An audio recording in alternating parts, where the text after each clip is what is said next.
Please introduce yourselves for the record so that we can get started. Good morning, sir. My name is Vish Govindasamy, part of the governing board. Ravi Ratnayaka, appointed member of governing board. Nihal Fonseca, appointed member governing board. Good morning, Chair and members. Anushka Vijayasinghe, appointed member of the governing board. Manil Jayasinghe, appointed member the governing board. Rajiv Amrasuriya, appointed member, governing board. Thank you. Before we start, I must make some announcements. First of all, let us warmly congratulate and welcome Mr. Manil Jayasinghe and Mr. Rajiv Amrasuriya to this committee, because it's the first time that you all are coming here as members of the board, and also Mr. Govindasamy, who was overseas when we met with your colleagues last time. Another matter is we have opened this session for any member who's interested to participate in this discussion, and if there are any members, they will join us at whatever time convenient to them. And we want to maintain the decorum of this meeting as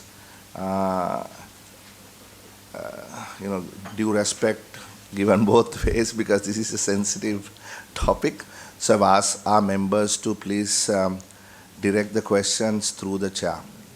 So having sort of made those opening remarks, I will ask Mr. Fonseca to please go ahead and make your presentation, and we will let the governor in whenever he is done, because otherwise we will be wasting everybody's time because we are busy, we have other business to attend to. Yeah, it doesn't matter. Honorable Chairman, members of the committee, there is a formal presentation which was expected to be presented to this committee today, which I think is the governor is now presenting, I believe, to the other meeting. So my comments would have been better if that had been presented before, but since you have... that presentation is here. Is it? Yeah, it's here. It's loaded on the... You cannot see it on the screen? Yeah. Let him... oh, okay. Yeah.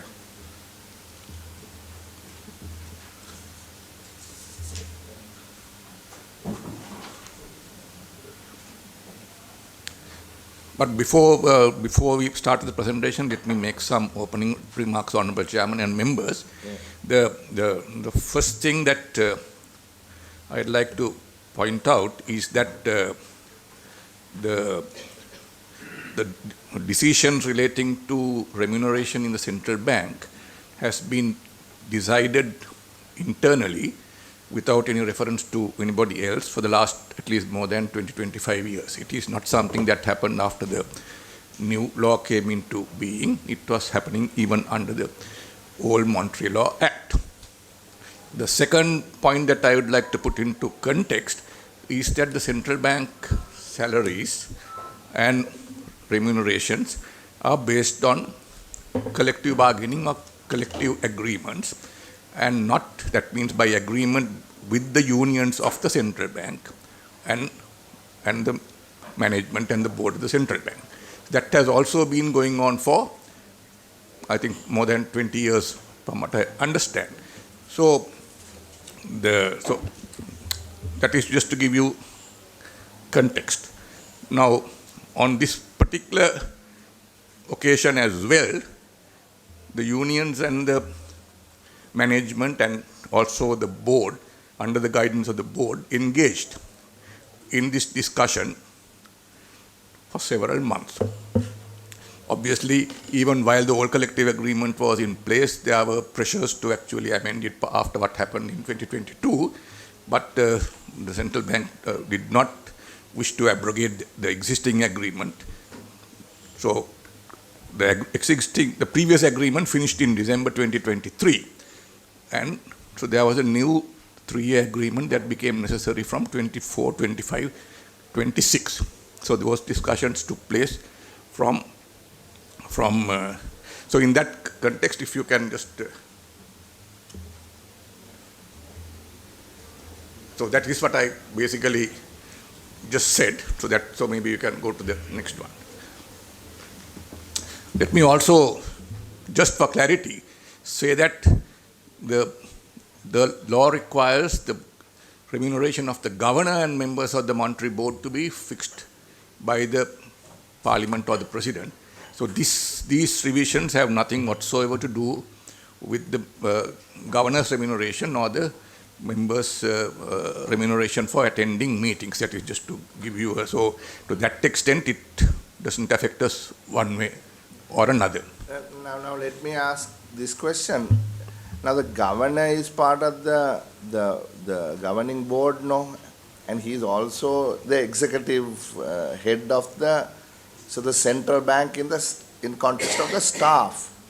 He's a member of the staff as well, no, governor, or is he not? No, I don't think he is considered a member of the staff for most purposes. He is not an employee of the central bank in that context, because he's so his remuneration is decided elsewhere.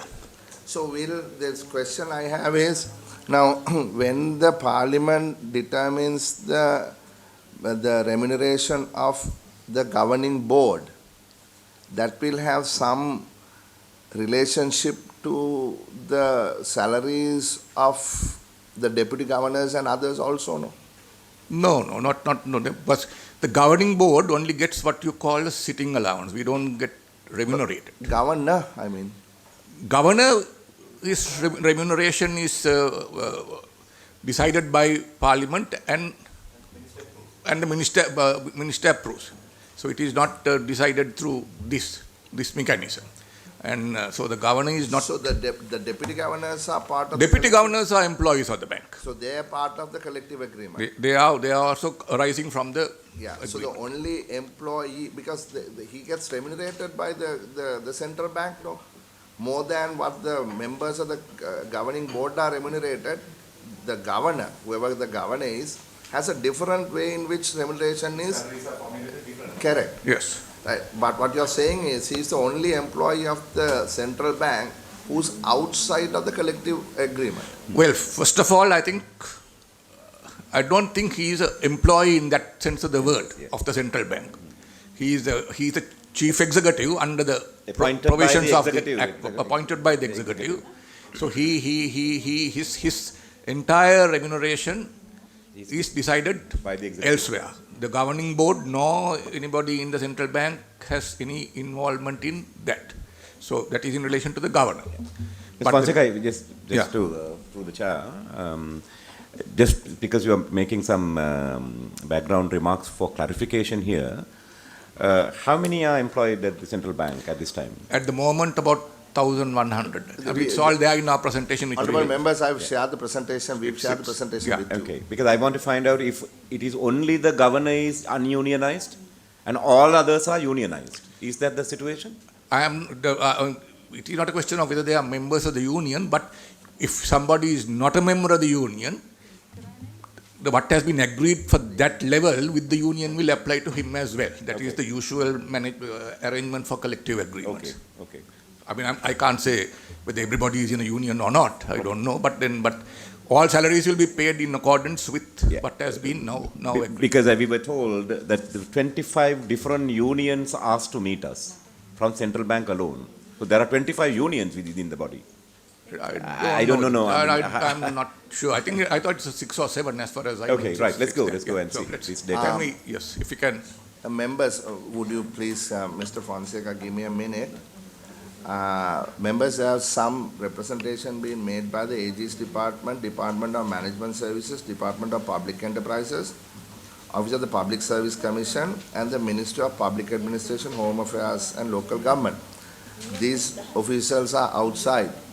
So I want to know whether we should invite those officials also into this meeting. I want to see your views. Along with the What's the connection? No, because they are the government salary, they are the people who are responsible for remuneration. Formulating the salaries? Formulating salaries of everybody else. Okay. So they are outside. I Indican, want to Indican. know whether to bring them in or not. And again, We will- have a different angle to this, no? Okay. අපි මේගොල්ලන් collective agreement එකකට සම්බන්ධද දන්නේ Right. නැහැ. All right. Independent.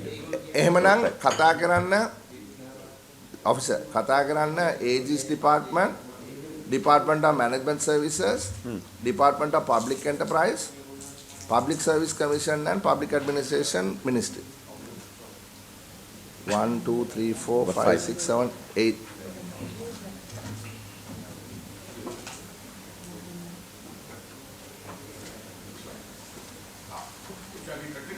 Please go ahead.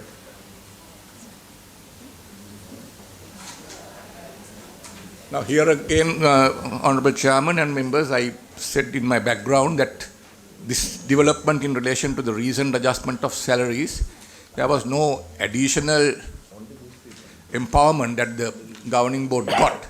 It's the same, the powers and duties that the monetary board performed under the previous act that was used in this occasion as well. There is no new provision. That the two provisions of the act, the 1950 Act also had similar provisions for the remuneration to be fixed for employees. Yeah. So these are the two provisions of the two acts which are broadly similar. And so Section 23(1) of this one and Section 10 of the previous Act gave the monetary board the power to fix the remuneration of employees. And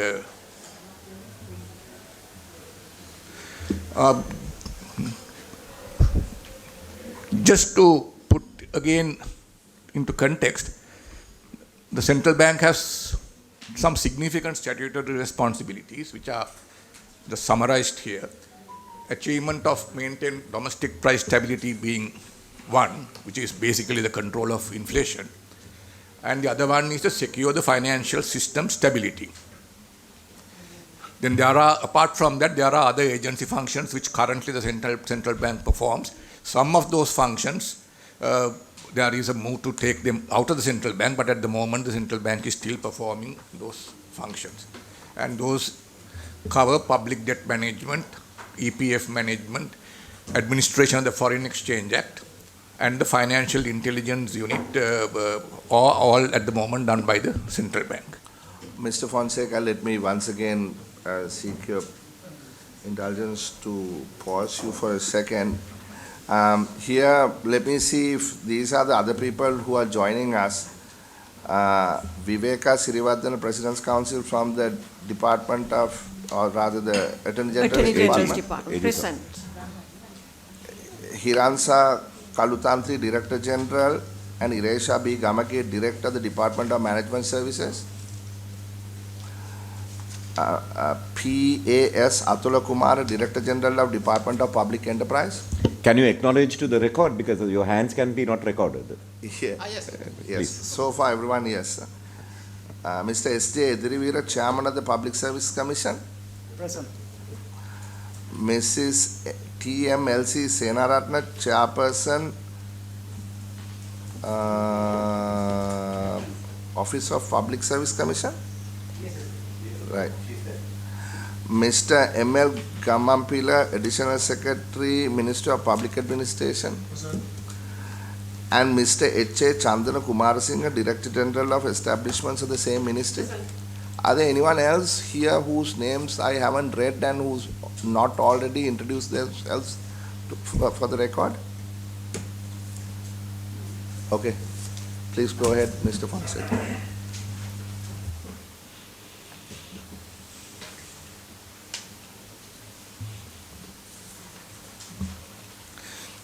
Well, to maintain the primary and secondary objectives, the central bank needs to maintain a well-qualified and more than qualified, well-trained group of people, because they are not people that you can immediately recruit from the marketplace, because after they join, they undergo specialized training over time. They do postgraduate degrees, other programs, because the functions of the central bank are unique in this environment. So that is the context in which the central bank operates. So this is the slide on staff strength, how it has moved from, it's too small for me to see, but Why don't you give him a printout? Mr. Fonseca? I would appreciate that because I give did. him a printout so he can see. And somebody give him a printout. Mr. Fonseca. Make a printout එකක් දෙන්න Mr. Fonseca. ඒක මේක දැන්.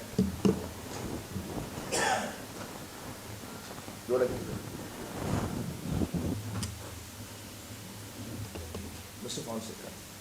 My eyesight is not as good as I thought it was.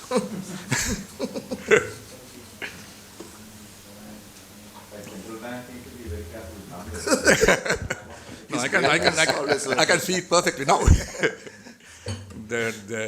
Right. So there are, as you can see, in central bank grew up to in 2013 with the recruitment of various staff along the way to 1,548, and then from then on to now it has come to 1,183. The total number of employees. So just to give you the context, the work load is the same or even more, in the sense in the last 2 years, as you Honorable Chairman and Honorable Members will appreciate, there has been a significant amount of work that the central bank has had to do in relation to, but it has been done with a lower number of people. The point I am making, there has been a significant productivity increase which has happened in the central bank based on the number of people that we have recruited. Mr. Fonseca, now you have categorized them as staff class, management assistant class and office assistant class. I mean, I see from here some significant increases to the total in 3 different occasions you have highlighted. Yes. Why have you done that? No, that is to show the office assistant class from a 96 people, and the increase happened in 3 different years. There were bulk recruitments into those categories, and then since the office assistant thing, since 2013 there have been no new recruitment. So we are left with that legacy crowd, and as they retire, that number is coming down. May I ask you a question? Yeah. Is it true that during Mr. Esiyawardana's time, a decision was made not to hire any more minor staff? I cannot answer that because I was not associated with the central bank, but I will have to ask maybe the governor when he comes, because Is there anybody else who can answer that question here? I don't think there is anybody who goes back to that, because they are all at the other It's an meeting. important question, Yes. because if Yeah. that was the case and there was a freeze on hiring minor staff, suddenly there was a surge in minor staff in a particular year. Chair, if you notice, as it today, there's a 35% increase from the 2006 on the minor staff alone. Because minor staff, as they say, not minor staff, they say office staff, assistant class, minor staff employee class. 96 it was, today is 131. There is a 35% increase, whereas the staff class and management class had been not increased the same way, parallel. That's why I'm asking. Yeah, that's your question, is that? Yeah, because it reached a peak, Honourable Member, in 2013, the assistant class. And then from then on, there has been no recruitments, and it has come down. Is So- it correct also, Mr. Member, that there are no currently, that you do not employ or do not hire minor staff? No, we have not hired, and we are not hiring. You haven't hired since 2013? Yeah, that is the information I have, yeah.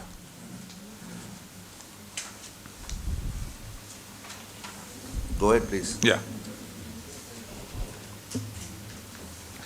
Now, under the recent amendments to the Central Bank Act, the responsibilities and scope of functions also increased. Now, with the macroprudential authority responsibilities also being statutorily imposed on the central bank, it was being done up to some extent under the old law.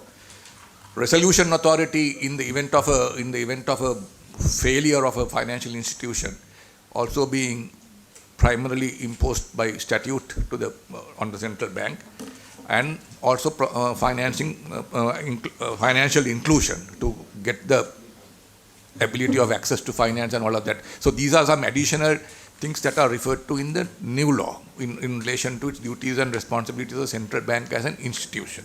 But Mr. Fonseca, in the new law, it is also provided for to get rid of some of the functions. Yes. So those are there, but at the moment those are being done. So there is the debt office is expected to be taken out at some point in time, and I think there is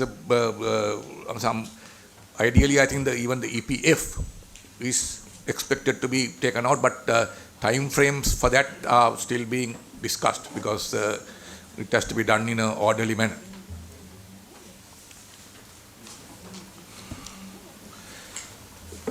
The next slide, honourable members and honourable chairman, are the composition of the educational and professional qualifications of the staff class and the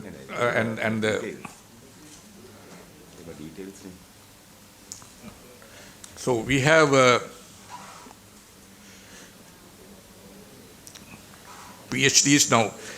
Let me also here emphasize, it is just not the qualification. While they get these qualifications after getting recruited into the central bank, they also engage in other programs where their skills on central banking aspects get enhanced through various other programs. So it is just not that to say that somebody with a PhD that you can recruit from somewhere else can immediately fit into a role in the central bank. Of course, that will be useful, but you also need that other expertise and experience that you can gather actually only in a central bank, because it's a unique or another central bank overseas. I mean, because there is no other institution here. Now, this is the breakdown of our numbers at various grade, honourable chairman and honourable members.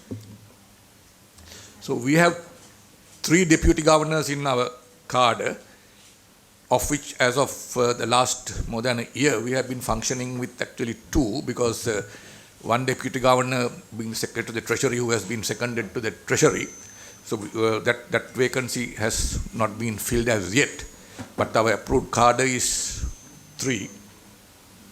We have 10 assistant governors. Again, we only very recently filled some of those vacancies. I mean, there were about 4.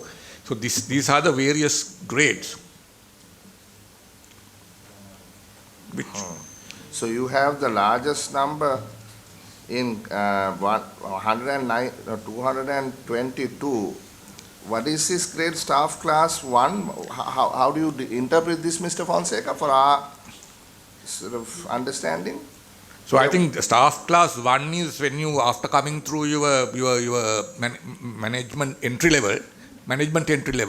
So that is, I mean, it would be, into my understanding, would be a level of an assistant director or somebody who will get appointed there.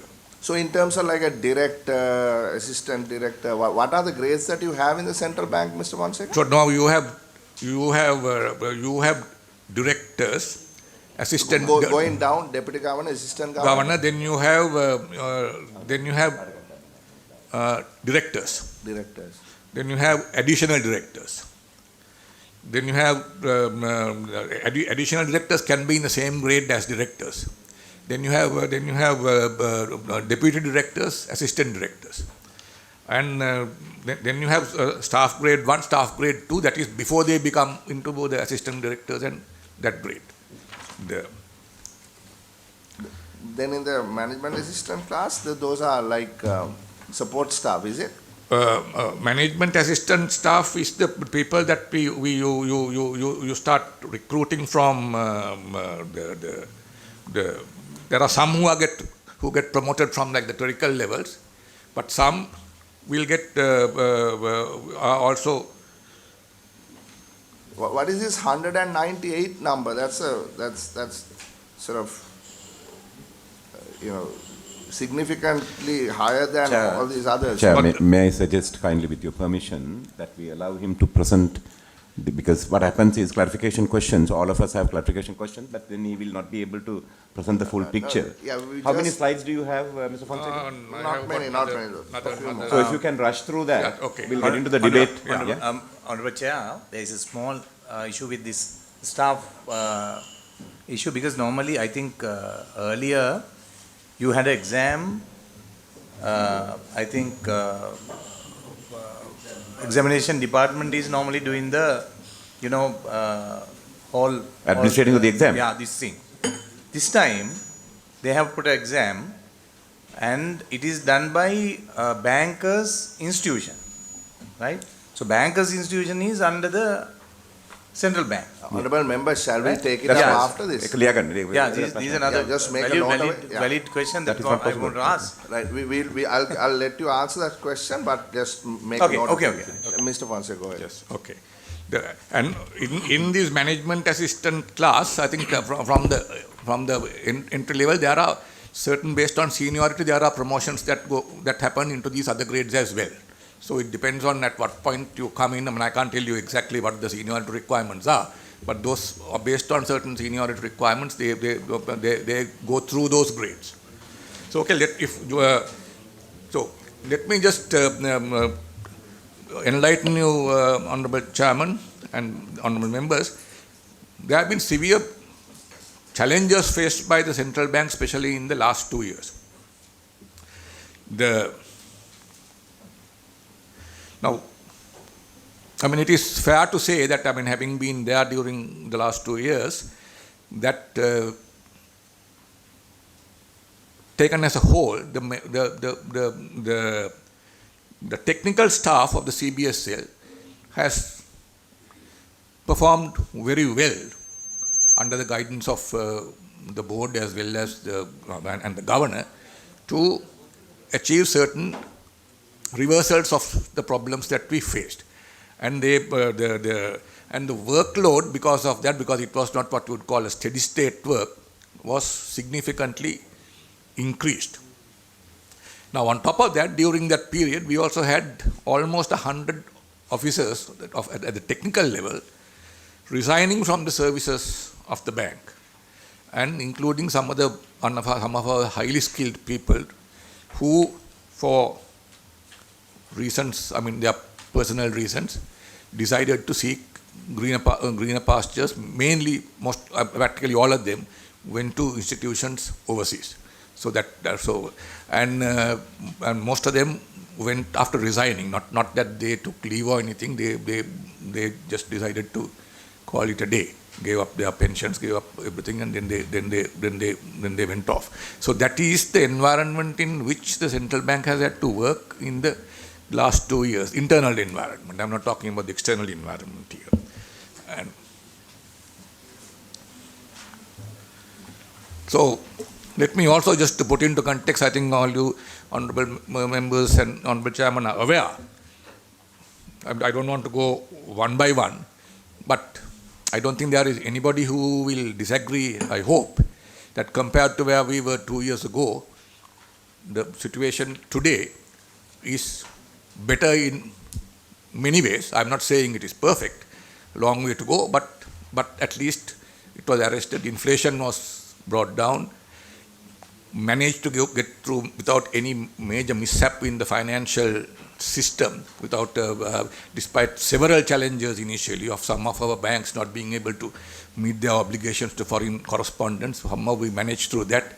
Situation is that much more stable today than it was, and in a relatively short period, I mean, of 2 years. I mean, the countries which have experienced this type of upheaval elsewhere have taken sometimes much longer periods to actually make that correction.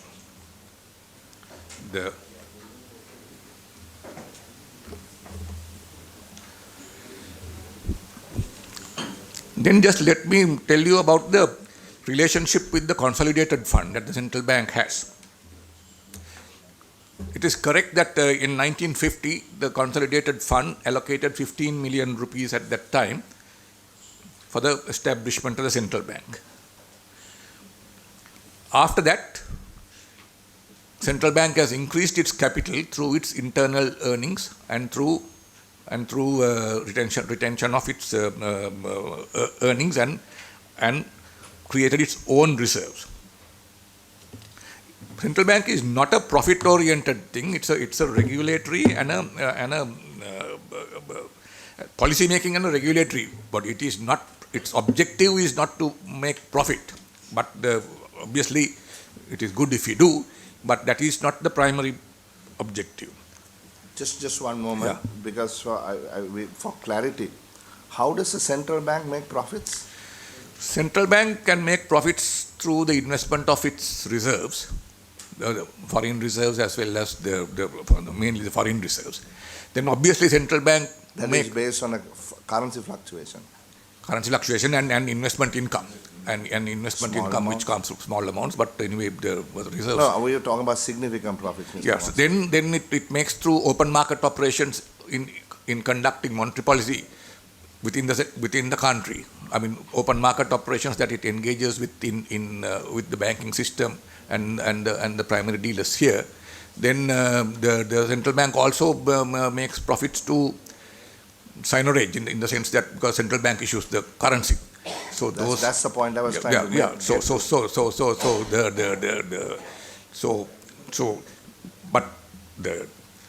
But and also there are safeguards in the central bank law and even in the previous monetary law that not all profits made by the central bank can be distributed. No, that's true.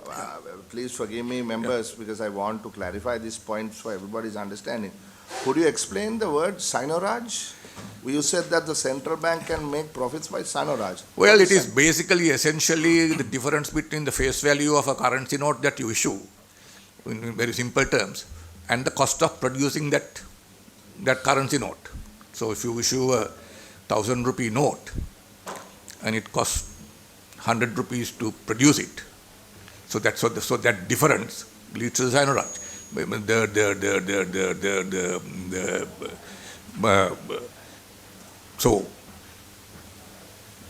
So the more value that the number of rupees out there in the market would determine the profit the central bank also makes, Mr. Fernandez? No. So it will. I mean, it will up to a point, but of course there is a limit to the amount of currency that the central bank can issue. Also, I mean, it can't just issue. I mean, so we realize that. Yeah. Please go ahead. Okay. Then, apart from that, the central bank, even though I said it is not a profit-making institution, has also contributed to the consolidated fund through profits that are distributable. And I think over the years, 302 billion has been transferred to the government as profit transfers. And then in 2023, by converting its treasury bills to long-term treasury bonds, treasury bill holdings to long-term treasury bonds, it contributed to the government's debt sustainability. It was actually the biggest contributor to the government's domestic debt sustainability in 2023 through that conversion. But we are not trying to take credit for that, are you? No, not credit. I'm just telling you what the. But the EPF also contributed in a very significant way, Mr. Fonseca. But the central bank's contribution was much higher. So what is the difference? I can't remember the exact amounts, but Not much? No, I think. Okay, doesn't matter. 66% was supposedly contributed by the central bank. Supposedly. Yeah, well, it depends on how you calculate it, I suppose. Yeah. So, okay, to put it in another way, 1.5 percentage points was the reduction of the debt, and of that 1% came from the central bank, from that conversion. So 0.5% came from the EPF and whoever else contributed to it. So the only funds that have been drawn is the initial capital of 15 million. Please go ahead. We are talking about this last 3 minutes about this consolidated fund and profit making of the central bank. The importance being, are you trying to establish to say these funds, salaries increased are coming from not the treasury, but from the bank's fund itself? Yes, so that's the point that you've got to make it. Yeah, that's the point. You see, the public in this country wish to know where their tax money is being paid, or is it coming from elsewhere? That's the clarification that you need to make. That is the clarification that I was leading to say that the salary payments and the expenses of the central bank are not met from tax money. Right.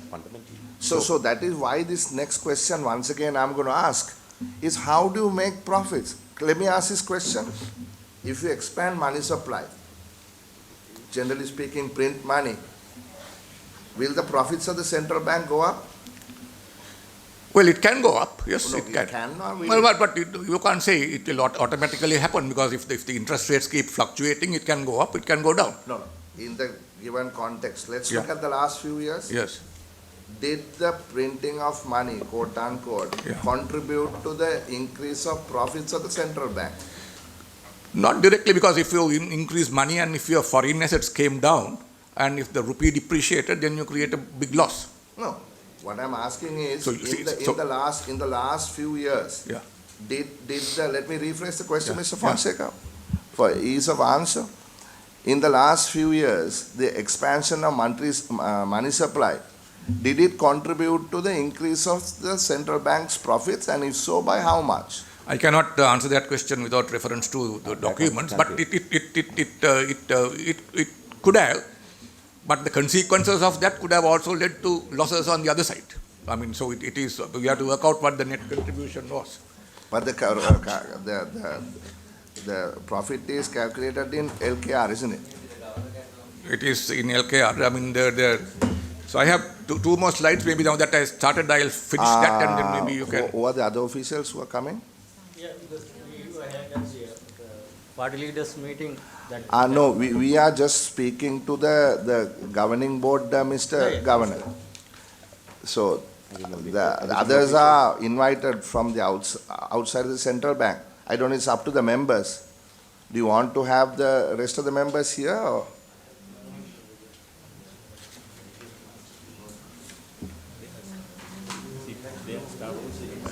And if they are there, we would like to know who they are. So that we have central bank deputy governors, director HR, director legal, and we can ask them to introduce, and also some representatives of the trade unions as well. Trade unions? 5 trade union representatives. We have not. Sir, we didn't invite trade unions, sir.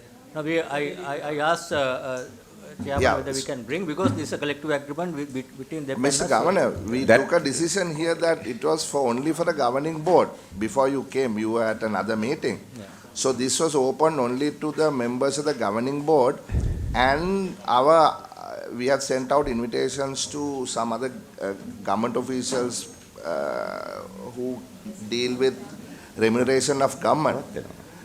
So therefore, TU will call another day separately if they need. Yeah. That's a different issue. Yeah. We should not confuse. We do not wish to have the union members in this meeting. So including our senior staff, you don't want them? No, let the senior staff stay. Yeah. Okay. Let the senior staff stay. We don't want the representation of the unions here. Right. Thank you. Governor, will you take it over, or do I have to finish the?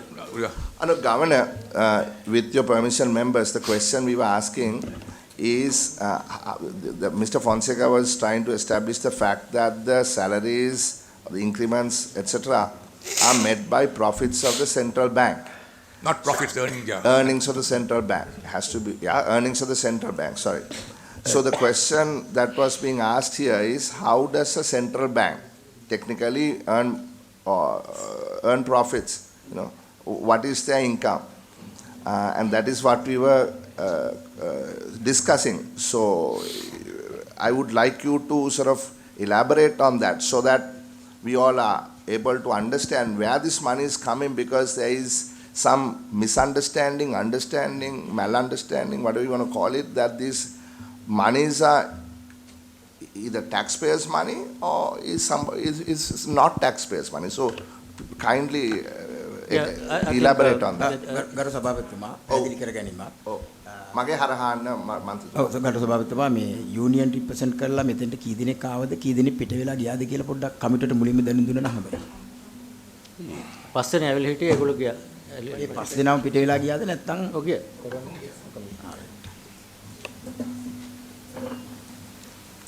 අපිට අලුතෙන් මෙතනට එන විපක්ෂ නායකතුමා අලුතෙන් මෙතනට ආපු කණ්ඩායම තමන්ගේ නම කරුණාකර සඳහන් කරන්න. එතකොට අපි දන්නවා කවුද ඇවිත් ඉන්නේ කියලා. Nandalal Weerasinghe governor central bank.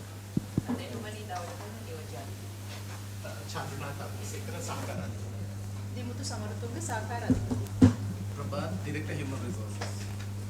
Inoka Wickramasinghe director. මේ මයික් එක දෙන්න මේක රෙකෝඩ් වෙන්න එපා. කෝ අපේ ඇඩ්මිනිස්ට්‍රේටිව් ඇසිස්ටන්ට්. රෙකෝඩ් වුණාද? මයික් එක දෙන්න. ආයි කියන්න ඕනේද? රෙකෝඩ් එකට ආයි කියන්න ඕනේද? කරුණාකරලා මයික් එකට කියන්න please, because this is for the record. Additional Director Human Resources. Inoka Vikramasinghe Director Legal. Chandranath Amarasekara Assistant Governor. Nirumani Dawladega Niyoja Adipatini. Prabhat Director Human Resources. Dimutu Samaratunga Assistant Governor.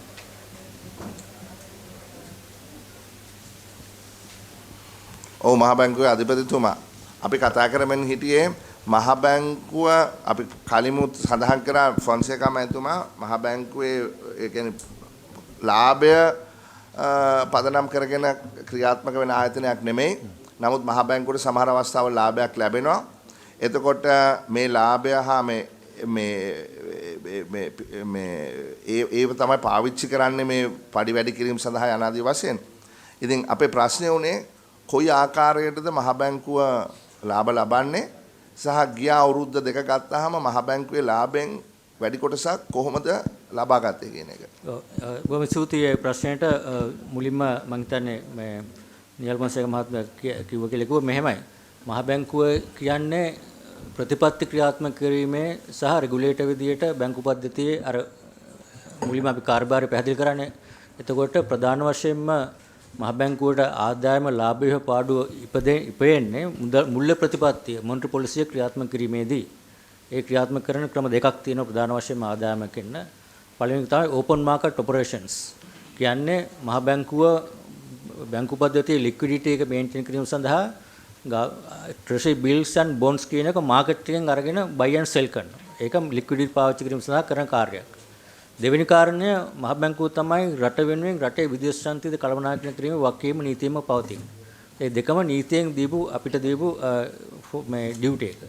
එතකොට විදේශ සංස්කෘතිය අපි බිලියන 4ක් තියෙනවා නම් ඒ 4 අපි invest කරාම එළියේ ඒකෙන් ලැබෙන ආදායම අනිත් පැත්තෙන් විදේශ ඩොලර් වලින් ලැබෙන ආදායමක් තියෙනවා රුපියල් වලින් ලැබෙන ආදායමක් තියෙනවා. එතකොට ඒක කාලෙන් කාලෙට මුදල් ප්‍රතිපත්තිය අනුව ලාභ වෙන්නත් පුළුවන් පාඩු වෙන්නත් පුළුවන්. බහුතරයක් වෙලාවට ලාභ වෙන්නේ මොකද විදේශ විනිමය අනුපාතය ඩිප්‍රීෂিয়েට් වෙනවා නම් හිස්ටොරිකල් එහෙමනේ වෙලා තියෙන්නේ. එතකොට අපි ඩොලර් බිලියන 10ක් සංචිත තියෙනවා නම් රුපියල් 10කින් ඩිප්‍රීෂিয়েට් වුණොත් බිලියන 10ක් බිලියන නිකම්ම මහ බැංකුවේ බැලන්ස් ෂීට් එකේ වටිනාකම වැඩිලා තියෙනවා.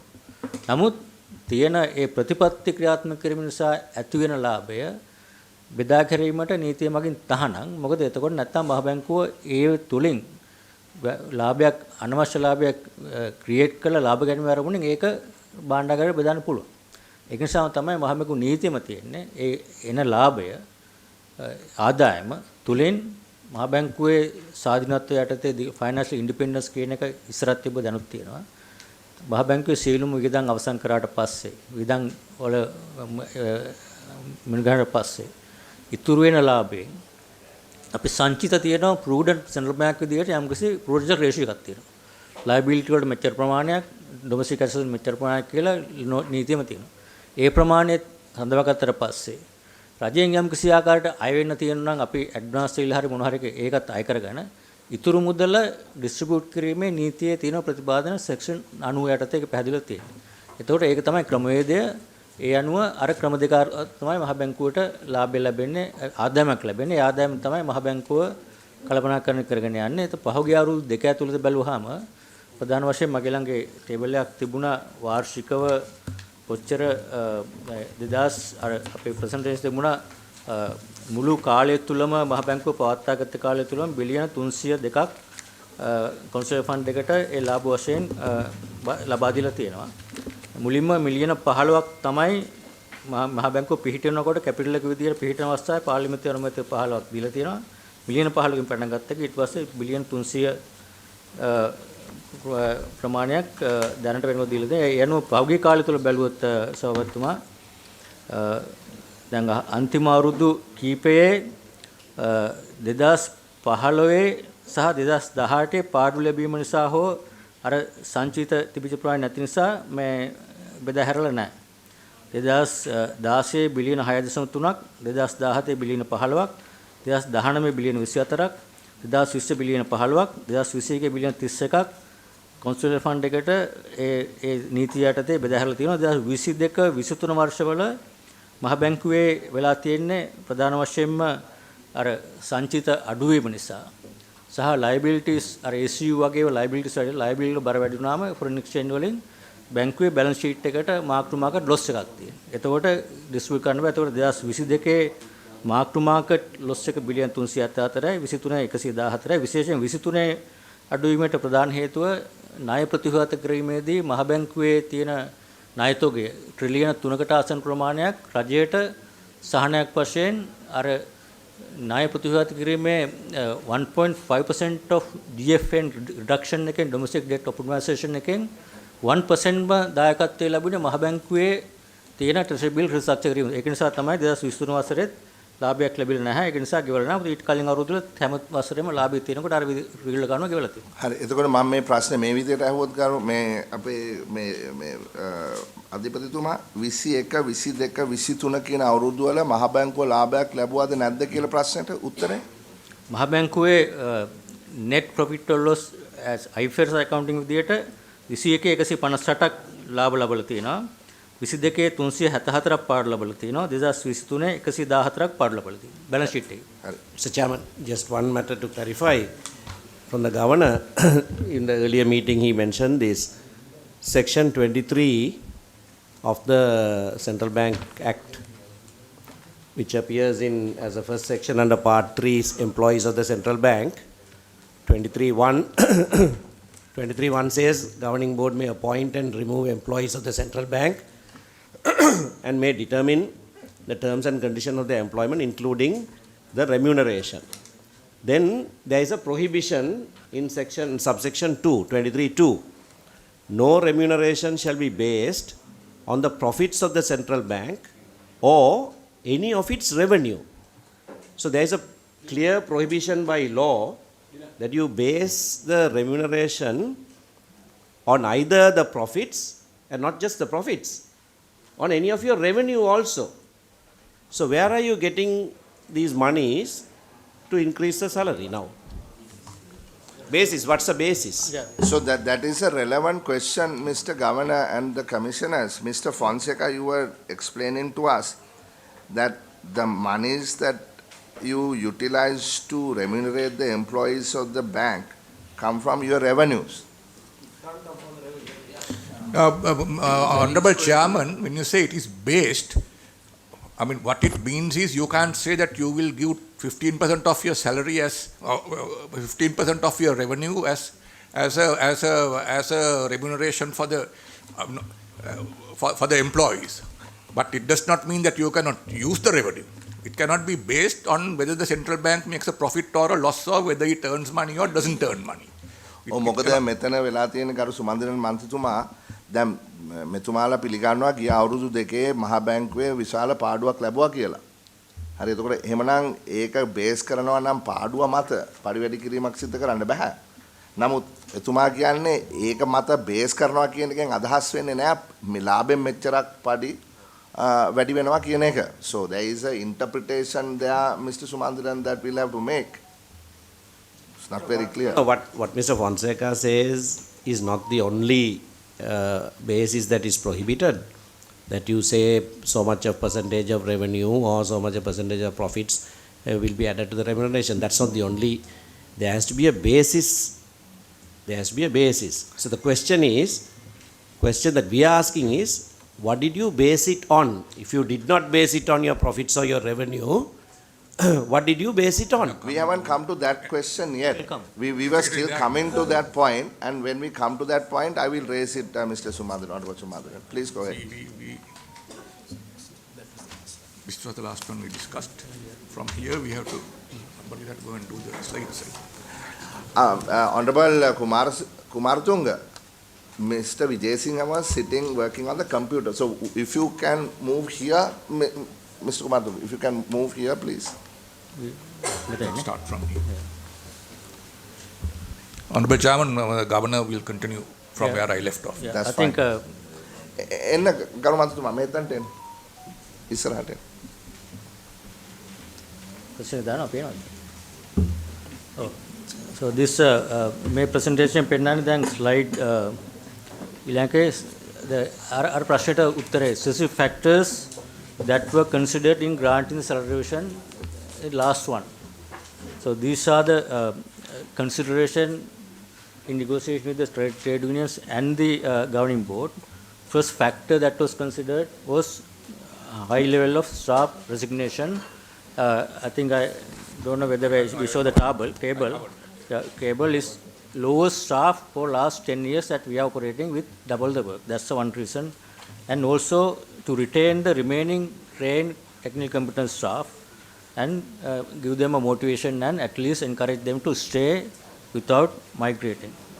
And also the historically salary revision applies once in every 3 years without any adjustment in between. So that's a collective agreement process that we have had.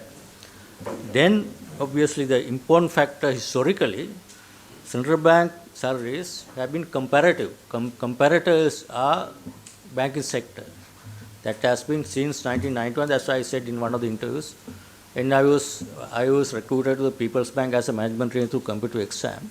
And then I was able to come through same process in 1991, the central bank.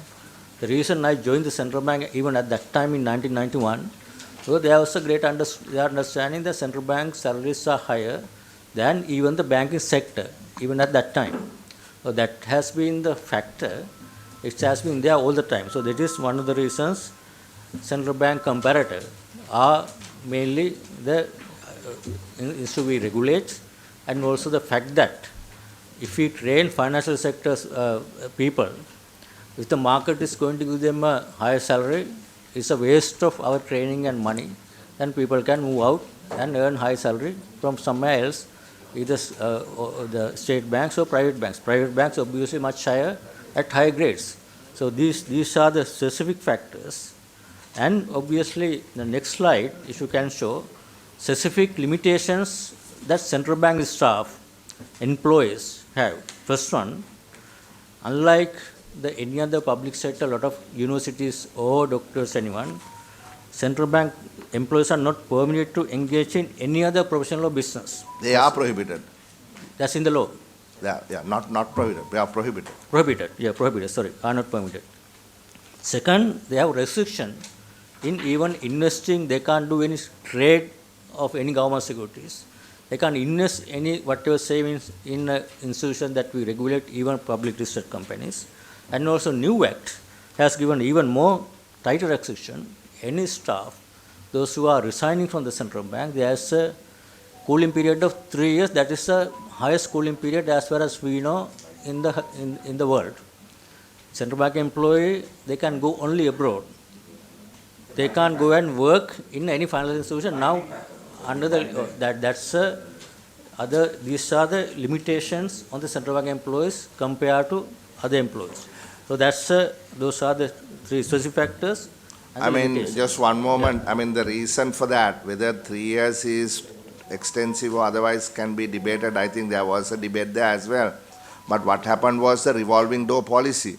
You had deputy governors resigning today Exactly. and joining bank boards the next day. That You was know, the practice earlier. That was the practice. There was certain conflict of interest there, Exactly, and that yeah. had to be stopped. And there is always a cooling off period Yeah. when you hold senior positions like this. Yeah, whether 18 months or 36 months is something that we can that's perhaps certainly, debate later. you know, this is where the limitation for opportunities for central banks are now. They have to be unemployed in their expertise field for 3 years once they resign. So that has an additional kind of a burden being a central banker joining in the bank now compared to earlier, as you said. Next day they became a chairman of the commercial banks or other banks. But note that this doesn't apply to every employee of the central bank. Every employee, including the minor employee. That was never, I don't think, Including was the board, intention. including the board members. These board members also can't serve any other financial institution anywhere after 3 years of they are ending their term. That's, I think, applicable okay, to but them here also. the issue is whether, I don't know, I'm just opening this up for further discussion later. Again, management assistants like minor staff වයි බයින් කරන්න ඕනේ නැහැ නේ අවුරුදු 3කට. All employees කියලා තියෙන මෙන්ලි ඒක තමයි දැම්මේ නීතිය. ඒක එක්කම එක කොටට දාන අවස්ථාවක් නැහැ. ඒක අර සුප්‍රීම කෝට් එකේ ගෙනාපු ඇමෙන්ඩ්මන්ට් එකෙන් ආපු එක. නෑ ඒක මං හිතන්නේ යම්කිසි මොකද අපි තර්ක කරා ඒකෙදී එතනදි අපේ තර්කය උනේ senior officersලා staff not minor employees.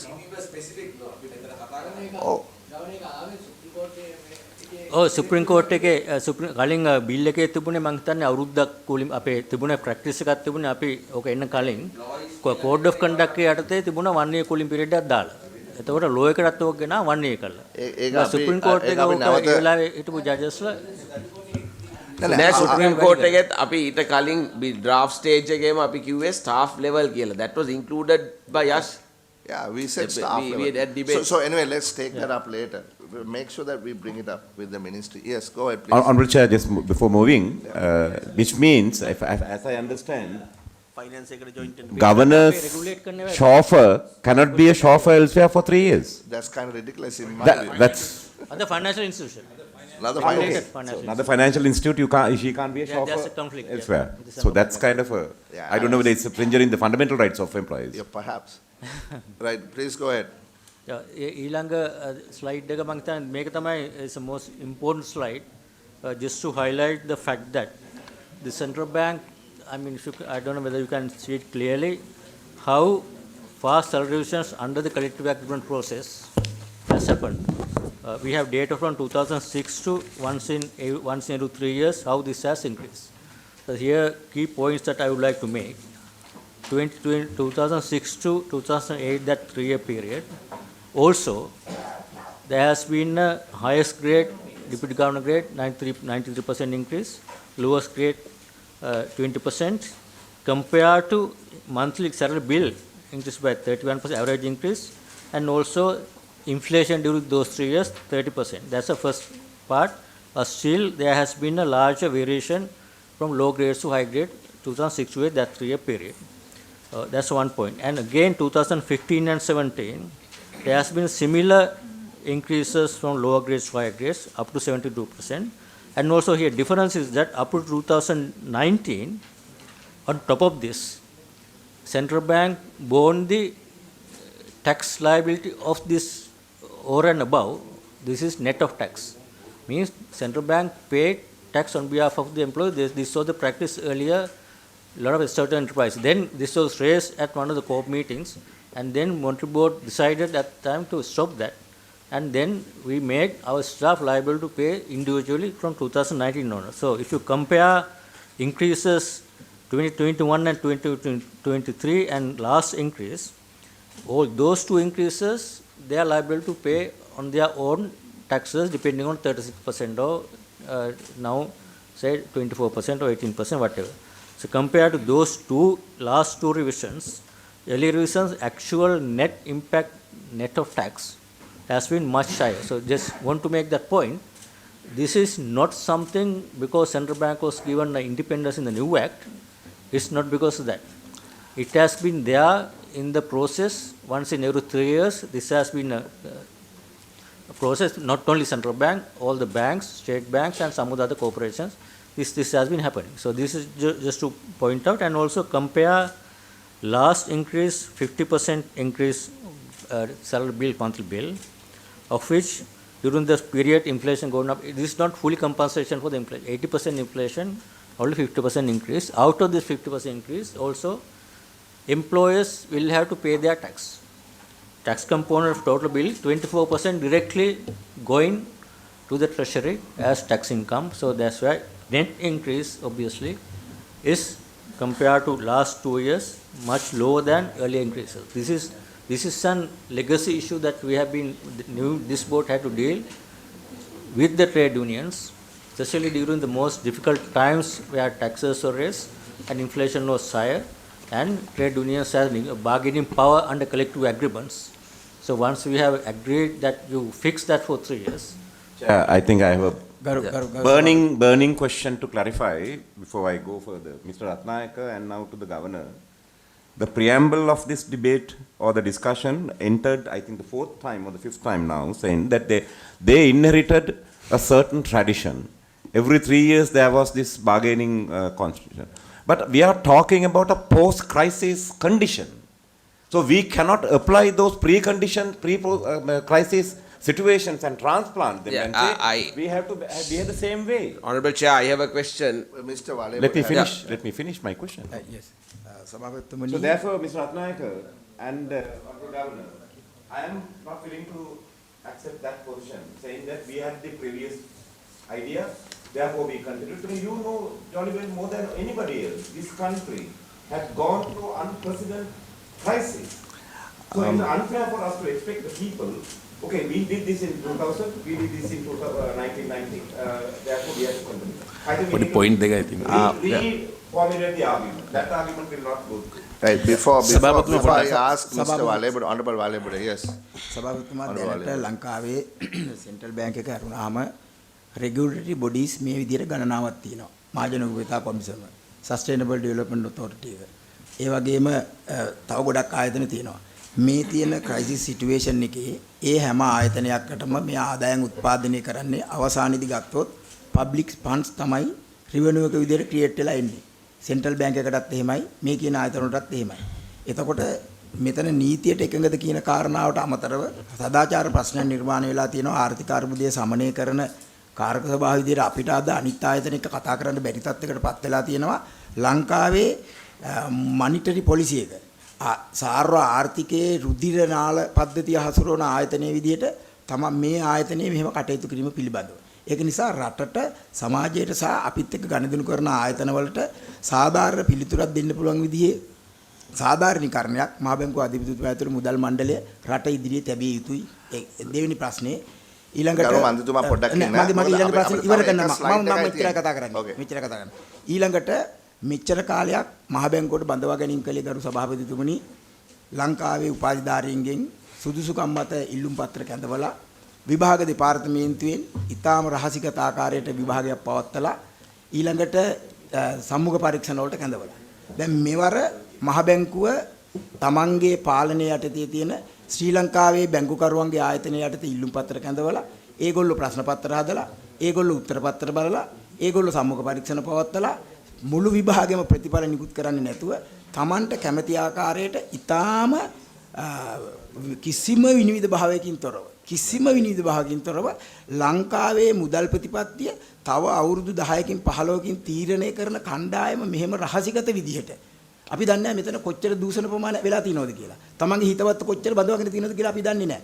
ඒ විතරක් නෙමෙයි රටේ ඉන්න උපාධිධාරීන් නිදහස් අධ්‍යාපනයේ හරහා ආපු මිලියන ගණන් වියදම් කරලා පිටරට අධ්‍යාපනය ළඟ ලංකාවට ඇවිල්ලා ඉන්න දහසකුත් දිනාට මේකට ඉදිරිපත් වෙන්න තියෙන අවස්ථාව සම්පූර්ණයෙන් නැති කරලා තියෙනවා. ඉතින් මේ ස්වාධීනත්වයේද අපි පනත සම්මත කරලා ලබා දුන්නේ කියන එක මම අහනවා තමුන්නාන්සේකින්. ඒකටම අදාළ දෙයක් කරු සභාපතිතුමා පොඩකින් වලේබොඩ මන්ත්‍රීතුමා ඉවරයිනේ. හරි පොඩක් කියන මේ වීරක්කොඩි මන්ත්‍රීතුමා. මට මේකටම අදාළ එකක් දැන් ඔබතුමා කිව්වා මේ කලෙක්ටිව් ඇග්‍රීමන්ට් එකක් මේ සඳහන් කරේ. දැන් මේ වෙන විට මේ රටේ ආයතන කීපයකම කලෙක්ටිව් ඇග්‍රීමන්ට්ස් තියෙනවා. පෙට්‍රෝලියම් එක ගත්තත් මේ වරාය ගත්තත් ජල සම්පාදන මණ්ඩලය ගත්තත් විදුලි බල මණ්ඩලය ගත්තත් ඒ හැම එකම තියෙනවා. දැන් රජයක් හැටියට රජයට විශාල ප්‍රශ්නයක් ඇති වෙනවා. දැන් ඒ ආයතනවල ඉන්න නිලධාරීන්ටත් ඒ පදනම ඒක නම් එයාටත් සියල්ල ගෙවන්න වෙනවා. ඉතින් ඒකට ලබා දෙන මට ඒ ආයතනවල සම්බන්ධ වෙච්ච නිලධාරීන් මට කිව්වා ඔබතුමාලගේ නිලධාරීන් එක තිබිච්ච සාකච්ඡාවල මුදල් අමාත්‍යාංශ ලේකම්වරයා තිබිච්ච සාකච්ඡාවල එතුමලා ඔළුව අත ගහගෙන මේ වගේ දෙයකට කොහොම එකඟ වෙන්නද කියලා කතා කරයි කියලා. ඉතින් අපි මේකට දැන් අපි මහජන නියෝජිතයෝ පාර්ලිමේන්තුව අපිට මේකට උත්තර දෙන්න ඔබතුමාලගේ දෙන අදහස උපදේශ මොකක්ද කියන එක තමයි කියන්නේ. මට මේ මම මේක කලින් ඇහුවා අපේ සම්බන්ධ මෙතුමා මේක නවත්වමින්ද ප්‍රමේය කරේ. ඇත්තටම මේ බැංකුකරුවන්ගේ ආයතනය කියන්නේ සභාපතිතුමා මේ ආයතනයේ යටතේ පවතින අධීක්ෂණය යටතේ පවතින ආයතනය. ඒතකොට ඒ ආයතනය තමයි මේ විභාගයේ පවත්වන වැඩ කටයුතු ටික කරන්නේ. මෙච්චර කල් විභාග දෙපාර්තමේන්තුව විසින් කරපු එක. ඒතකොට පැහැදිලිව අපිට ඕනම කෙනෙකුට සැක කරන්න තියෙන කාරණයක් මෙතන තියෙනවා. කවුද තෝරගත්තේ කොයි විදිහට තෝරගත්තේ ලකුණු මට්ටම දාලා නැහැ කට්ටියක් ඉන්ටර්වයුව කෝල් කරනවා මේක ඇත්තටම මේක ස්වාධීන කරපෙකේ තියෙන මේ ප්‍රතිවිපාක මේකද කියලා තමයි අපේ කට්ටිය ඔක්කොම අහන්නේ. ඉතින් ඒගොල්ලෝ ඇත්තටම ලොකු ප්‍රශ්නයක ඉන්නවා මේක කරුණාකරලා මේකත් මෙතනින්ම අරගෙන මේක විශ්ලේෂණය ඉවර කරන්න. ගරු සභාපතිතුමනි මම හිතන්නේ මේ මීට පෙර සාකච්ඡාවටත් අධිපතිතුමා ඇතුළු සියලුම දෙනා සම්බන්ධ වුණා. එතනදී පැහැදිලි කිරීම අනුව දැන් මෙතන පඩි වැඩිවීම හරිද නැද්ද කියන එක අපි පැත්තකින් තිබ්බත් මේ ගෙවීම පිළිබඳව මහ බැංකුව ඉදිරිපත් කරන එකක් කලෙක්ටිව් ඇග්‍රීමන්ට් එකක් කියන කරුණ සහ අනිත් කරුණ තමයි මහ බැංකුවේ මේ මුදල් ඒකාබද්ධ අරමුදලකින් නැතුව මහ බැංකුව විසින් උපයා ගන්නා සල්ලි වලින් ගෙවනවා කියන තර්ක දෙක තමයි ඉදිරිපත් කරන්නේ. එතකොට මේ කලෙක්ටිව් ඇග්‍රීමන්ට් එක දැන් කම්කරු අමාත්‍යාංශයත් එක්ක සයින් කරලා නැහැ. එතකොට කලෙක්ටිව් ඇග්‍රීමන්ට් එක නීත්‍යානුකූල වෙන්නේ ඇග්‍රීමන්ට් එක සයින් කරලා ගැසට් කරන්න ඕනේ. එතකොට මේ පඩි වැඩිවීමට කම්කරු අමාත්‍යාංශයයි වෘත්තීය සමිතිය පාලන අධිකාරිය තුනම එක්ක වෙලා තමයි පඩි වැඩිවීම කරන්න ඕනේ. එතකොට කලෙක්ටිව් ඇග්‍රීමන්ට් කතාව එතනින් ඉවරයි. ඒක නීත්‍යානුකූල නැහැ. ඊළඟට දැන් මෙතන මුදල් අමාත්‍යාංශයක් ඉන්නවා. විගණකාධිපති දෙපාර්තමේන්තුවක් ඉන්නවා. එතකොට දැන් මේ මහ බැංකුව උපයන සල්ලි ඒ සඳහා 54 දෙනෙක් පාර්ලිමේන්තුවෙන් මහ බැංකුව සල්ලි උපයන ක්‍රම තියෙනවා ලාභ ලබන ක්‍රම පොඩි අනුපාතේ වෙන්න පුළුවන් අර ලාභ වෙන්න පුළුවන්. එතකොට ඒ අයට ඉන්ටර්නල් සර්කියුලර් හදාගෙන සල්ලි උපයන්න බෑ. ඒ සල්ලි උපයන්නේ විශේෂයෙන්ම පාර්ලිමේන්තු පනතක්. එතකොට දැන් මේ වගේම මේ අරමුදලට 1950 භාණ්ඩාගාරේ මිලියන 50ක් දාලා තියෙනවා. මිලියන 15. දැන් අපිට මතකයි මම හිතන්නේ ස්ලිට් ආයතන අපි මේක ගොඩක් එළියට යනවා. ඔව් නෑ එළියට මේ කියන්නේ. දැන් එතකොට ප්‍රශ්නේ තියෙන සභාපතිතුමා මෙතන ප්‍රශ්නේ පැහැදිලි.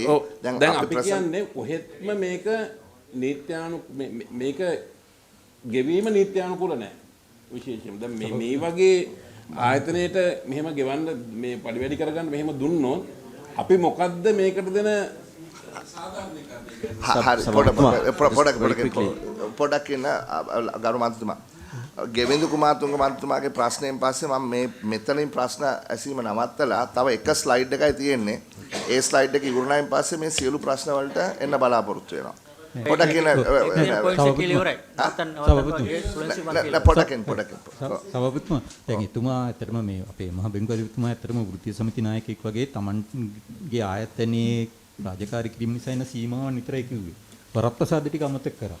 කියන්නේ උන්ට පෙන්ෂන් එකක් එක්කම විශ්‍රාම වැටුපක් එක්කම EPF අරමුදලක් හම්බ වෙනවා. අනික් රජයේ සේවකයන්ට ඒ වරප්‍රසාදේ නැහැ. පෞද්ගලික අංශයට ඒ කියන්නේ දෙකෙන් එකයි තියෙන්නේ. EPF එකත් රටේ අයට තියෙන්නේ 120යි. කියන්නේ 112 සහ 100ට ඒ අය 100ට 15 සහ 10 හැටියට 125ක් ගරු මන්ත්‍රීතුමා ඔබතුමාට ওই ප්‍රශ්නේ මම අහන්නේ අවස්ථාව දෙනවා.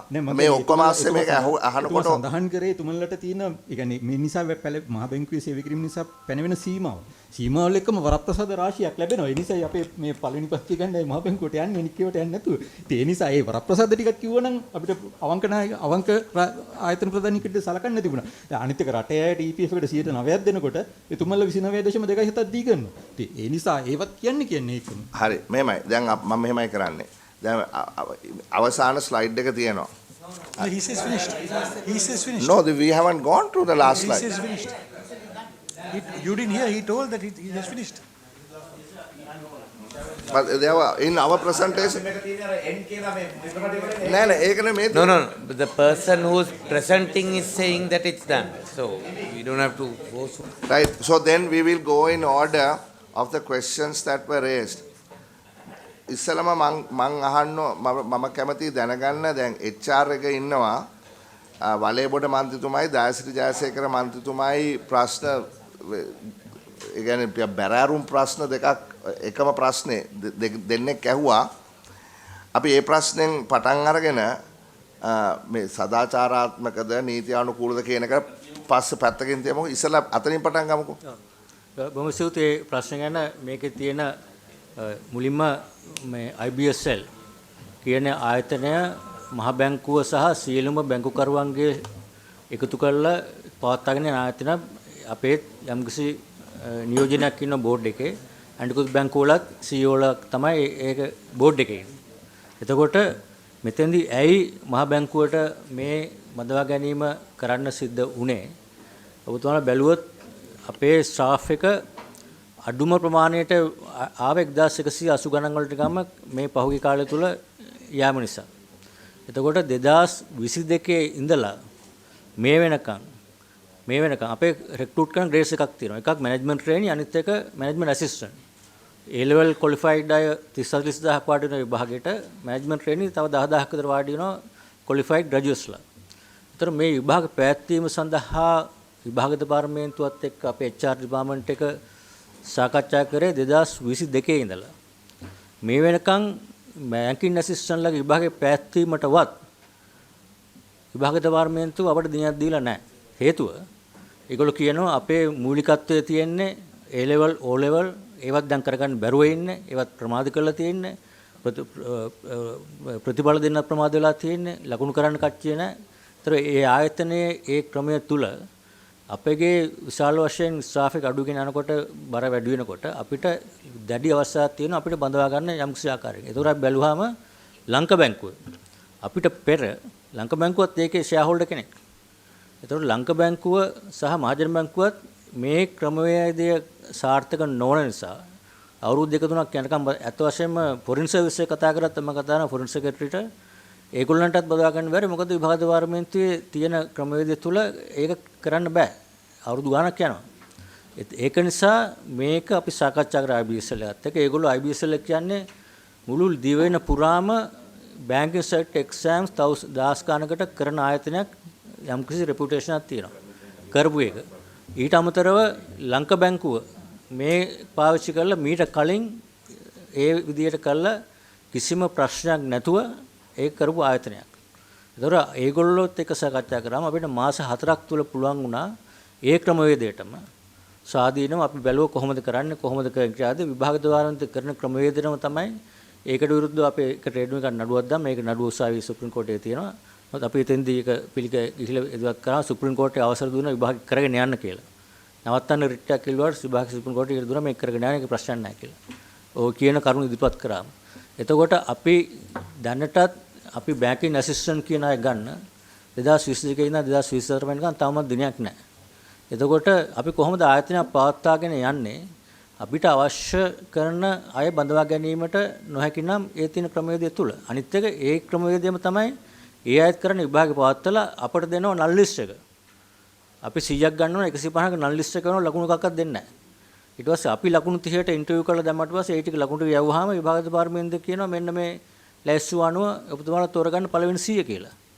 එතකොට එහෙම ට්‍රාන්ස්පරන්සි එකක් එහෙම ට්‍රාන්ස්පරන්සි එකක් නැහැ විභාග දෙපාර්තමේන්තුවේ විභාග පැවැත්වීමේදී අපිට අපි අත්දැකීම. දෙවෙනි එක ඒ ගන්න කාලය අනුව ආයතනයක් විදියට මෙච්චර කාල සේවක බඳවා ගන්න නැතුව මේක කරගෙන යන්න අමාරුයි. එතකොට මේ ක්‍රමයේ යම්කිසි අඩුපාඩුවක් තියෙනවා. යම්කිසි ප්‍රශ්නයක් තියෙනවා අපි ඕනමලාක සූදානම් ඕනම කෙනෙක් ඉදිරියේ ගිහිල්ලා මේකේ තියෙන ප්‍රශ්න ඉදිරිපත් කරන්න මොකද අකටුතාව මොකද වෙලා තියෙනවද මොන හරි ප්‍රශ්න පත්‍රයක වැරද්දක් වෙලා තියෙනවද ඒක ලීක් වෙලා තියෙනවද වැරදි ලකුණු කරලා තියෙනවද ප්‍රේම ගිහිල්ලා තියෙනවද ඒ ඕනම දෙයකට අපි සූදානම් ඉන්ඩිපෙන්ඩන්ට් ඉන්ක්වයරියක් කරන්න ඔබතුමා හෝ කවුරුන් හෝ ඕනම කෙනෙක් අපිට දීපු ඇෂුරන්ස් එක අපි සාකච්ඡා කරා මේක ඉතාම ක්‍රමානුකූලව නියම ක්‍රමයකට අනුව වලබොඩ මන්ත්‍රීතුමා දායශ ජයසේකර මන්ත්‍රීතුමා තව ප්‍රශ්න තියෙනවද එතුමාගෙන් අහන්නේ සම්බන්ධයෙන්? ඩිලාම්පර මන්ත්‍රීතුමා. දැන් ගරු සභාපතිතුමනි දැන් මේ අධිපතිතුමාගේ මේ පිළිතුර දයසිරි මන්ත්‍රීතුමාගේ සහ වෙරළු මන්ත්‍රීතුමාගේ ප්‍රශ්න දුන්න පිළිතුර තුල තියෙන්නේ මොකක්ද? මෙතෙක් කල් කරගෙන ආපු ඒ සාම්ප්‍රදායික වැඩපිළිවෙල පහුගිය අවුරුදු කිහිප කරන්න බැරි වුණා රටේ තත්ත්වය නිසා. කොරෝනා ආවා, මුදල් අර්බුදය ආවා. ඒ නිසා විභාග දෙපාර්තමේන්තුවේ බැගලොක්යක් ගාවා. ඒ නිසා රටේ මේ පවතින තත්ත්වය තුල තමයි අර පැරණි විභාග ක්‍රමයට රෙක්රූට් කරගන්න බැරි වුණේ. ඒක තමයි. හැබැයි ඒ දැන් මේ රටේ මතුවෙච්ච ඒ තත්ත්වය නිසා ඒගොල්ලෝ විභාගයේ ඉක්මනට තියන්න වෙන ක්‍රමයක් පාවිච්චි කරනවා. හැබැයි රටේ මතුවෙච්ච සැලකිලි ගන්න නැතුව පරිවැඩි කරගන්න. මේ පිළිතුර පරස්පරයිනේ. රටේ මේ රටේ තමයි ආර්ථික අර්බුදය මේ ප්‍රශ්නේ අරහෙමේ නිසා තමයි මේ අර පැරණි විදියටම මෙතුමලා රෙක්රූට් වෙච්ච විදියට මෙතුමා කල්ලි විශ්වවිද්‍යාලේ මහත් එක්ක විද්‍යාපීඨ මම බීකෝම් පීඨේ හන්දගමල අරගොල්ලෝ මේගොල්ලෝ අපේ විශ්වවිද්‍යාල මේ විශ්වවිද්‍යාල මේ මහ බැංකුවට ආවේ අර පැරණි ක්‍රමයට. දැන් මේ පැරණි ක්‍රමය තුල විභාග කරන්න ගියා බෑ මොකද විභාග දෙපාර්තමේන්තුවේ ඒ විභාග තියෙනවා ඕ ලෙවල් විභාග තියෙනවා බැක්ලොග් එකක් තියෙනවානේ. ඒ බැක්ලොග් එක ආවේ මේ රටේ මතුවෙච්ච මේ ආර්ථික අර්බුදය ඇතුලේ. එතකොට ඒක සාධාරණීකරණ කරගන්න මේ පිළිතුර දෙනවා නම් එතකොට ආර්ථික අර්බුද කිසිම සැලකිල්ල ගන්න නැතුව තමයි අනිත් පැත්තෙන් පරිවැඩි කිරීම කරගෙන තියෙන්නේ. මේ ප්‍රශ්නේ තේරෙනවා මම දන්නවා ගරු සභාපතිතුමා මේ ප්‍රශ්නේ මම නැගමුණු නිසා පොඩි පැහැදිලි කිරීමක් කරන්න අවශ්‍යයි. ඇත්තටම විභාග දෙපාර්තමේන්තුවත් එක්ක මම මේ කාරණාව සාකච්ඡා කළා. මොකද උනේ කියලා. මේ මෙතුමා කියපු කාරණාව නෙවෙයි බැංකු පද්ධතියට තියෙන්නේ. විභාග දෙපාර්තමේන්තුව කරන්නේ විභාගේ පවත්තලා, ඉල්ලුම් පත්‍ර කැඳවලා, විභාගේ පවත්තලා අපි හිතමු 100ක් බඳවා ගන්න ඕනේ නම් මහ බැංකුව හරි ලංකා බැංකුව හරි ආයතනය එකට 4ක් වැඩියෙන් ප්‍රතිඵල නිකුත් කරන්න කියනවා. එතකොට 100ට 400 දෙනෙක්ගේ ප්‍රතිඵල නිකුත් කරනවා. එතකොට මහ බැංකුව හරි ලංකා බැංකුව හරි මහජන බැංකුව හරි ඒ 400ම සම්මුඛ පරීක්ෂණයට කැඳවලා මේ අය සම්මුඛ පරීක්ෂණයේදී ලකුණු දීලා ඒ ලකුණු ටික විභාග දෙපාර්තමේන්තුවට යවන්න ඕනේ. එතකොට විභාග දෙපාර්තමේන්තුව සම්මුඛ පරීක්ෂණයේ ලකුණු සහ විභාග දෙපාර්තමේන්තුවේ විභාගයේ ලකුණු එකතු කරලා වැඩි ලකුණු පිළිවෙලට නැවත ඕඩර් කරලා එවනවා. එතකොට මහ බැංකුවට හරි ලංකා බැංකුවට හරි මෙතුම ඔය කියපු ආයතන වලට Tamanට ඕනියයි මේකට ඇතුළත් කරන්න බෑ. එතකොට හරි ප්‍රවීණතාවයේ සහිතව ඒ කියන්නේ ශාස්ත්‍රීය භාවයේ විභාගයෙන් පරීක්ෂා කරන අතරතුරේදීම සම්මුඛ පරීක්ෂණයේදී ඉතුරු ගුණාංග මෙතුමලා විසින් පරීක්ෂා කරලා තෝරාගත්තු නියම විනිවිද පේන ක්‍රමයකට තමයි ඉන්නේ. හැබැයි මෙතෙන්දි මේ අයට ඕනි වෙලා තියෙන කාරණාව ඒක නෙමෙයි. මෙතෙන්දි ඕනි වෙලා තියෙන්නේ විභාග පාස් වෙන අය ප්‍රායෝගිකව බැංකුවට සුදුසුද කියන කාරණාව පිළිබඳව ප්‍රශ්න තියෙන නිසා මුළුමනින්ම 100%ක්ම තෝරා ගැනීමේ අවශ්‍යතාවය Tamanවත පවරා ගන්න තමයි මේ බැංකු ආයතනය හරහා විභාග පවත්වලා තියෙන්නේ. එතකොට බැංකුවෙන් නම් කරන අයගේ විතරයි ප්‍රතිඵල නිකුත් කරලා තියෙන්නේ. බැංකුවෙන් නම් කරන අය විතරයි සම්මුඛ පරීක්ෂණයට කැඳවලා තියෙන්නේ. ඒ අය විතරයි එතකොට බඳවා ගැනීමට ලක් වෙන්නේ. එතකොට මේ සමාජ ස්තරයට සිද්ධ වෙන අසාධාරණය කොච්චරද? මේ අපි මේ රටේ යෞවනයේට අපේ අනාගත පරපුරට මේ බුද්ධිමත් කණ්ඩායම දෙන පණිවිඩය මොකක්ද? විවස්ථාදායකයේ විදියට මහජන නියෝජිතය විදියට අපි කොහොමද රටට උත්තර දෙන්නේ කියන ප්‍රශ්නේ අපිට තියෙනවා. I mean, ප්‍රශ්න ඒ කියන්නේ I don't want to sort of make it an emotional issue, but there is a question that the gentleman is raising. හරි? ඉතින් ඒ නිසා දාසික මන්සුමා ගොඩක් දිගට ගන්න එපා අපිට කාලෙ. සමතව මටත් තියෙන ප්‍රශ්නේ වෙන එකක් නෙමෙයි මේ ට්‍රාන්ස්පරන්සි ගැන තියෙන ප්‍රශ්නේ. වෙන ඉමෝෂනලි ප්‍රශ්නයක් නෙමෙයි. ඒ නිසා ඔබතුමාලා ඒක ඔබතුමාලාගේ අධීක්ෂණයටද තියෙන ආයතනයක් තමයි බැංකුවරුන්ගේ ආයතනය කියන්නේ. ඒතර ඔබතුමාලාට ඕන විදිහකට ඒකට බලපෑම් කරන්න පුළුවන් කියලා අපිට හිතෙනවා. ඒතකොට ඒ විතරක් නෙමෙයි දෙවෙනි කාරණේ ඒ සියලු දෙනාටම ලකුණු නොයවීම නිසා එයාට ප්‍රශ්නයක් තියෙනවා කොහොමද මාව මෙතනින් තෝරගත්තේ කියලා ප්‍රශ්නයක්. ඉතින් මේ ප්‍රශ්න දෙකත් එක තමයි ඊළඟට ගැටලුව එන්නේ. ඒ නිසා මේ විභාග දෙපාර්තමේන්තුවත් එක්ක සාකච්ඡා කරලා කරා නම් ඇත්තටම විභාග දෙපාර්තමේන්තුවට අත ගහන්නත් බෑ ඔබතුමාලට අත ගහන්නත් බෑ. ඔබතුමාලා හොඳ කෙනෙක් තෝරගන්නවා. ලකුණු ටික අතරින් දෙනවා දෙක එකතු කරා වැඩි වෙනවා. මොකද අපේ මූලික කාරණාවෙන් මේක පොඩ්ඩක් බැහැර නිසා අපි මූලික කාරණාවට නැවතත් එන්න ඕනේ. ඒ නිසා කනකලා මේකට මොකද විශාල මේ චෝදනා ප්‍රමාණයක් එල්ල වෙනවා මේ අධිපතිවරයා ඔබතුමාට. මට අවස්ථාවක් දෙන්න ඕන සභාපතිතුමා කරුණාකරලා මේ කියපු කතාව වැරදි. එතුමා කියපු කතාවන් ප්‍රතික්ෂේප කරනවා. හේතුව මේකේ විභාග දෙපාර්තමේන්තුවේ ක්‍රමවේදය අපිට තෝරගත්ත ඕන විදිහට නෙවෙයි මේ 150 තෝරගන්නේ. CEO 150. කරුණු දෙකක්. එතුමාගේ තර්කය අනුව 100ක් ගන්නව නම් 400ක් ඉන්ටු කරනවා නම් එතකොට ඒ ගන්න ආයතනයට වැඩිපුර අවස්ථාවක් තියෙනවා Tamanට ඕන තෝරා ගැනීමට. මොකද 100ක් 150ක් ගන්න විභාගයට ලකුණු 70ක් දෙන්නේ. විභාගයට දෙන ලකුණු 70යි 30 ඉන්ටර්විව් එකට. ඒතර ඒ ලකුණු 70ක් දෙනකොට 100ක් ගන්න ඕන 150ක් ඉන්ටර්විව් කරාම ඒ 30 ඇතුළත ගන්න පුළුවන් උපරිමය ඒක ඇතුළත එනවා.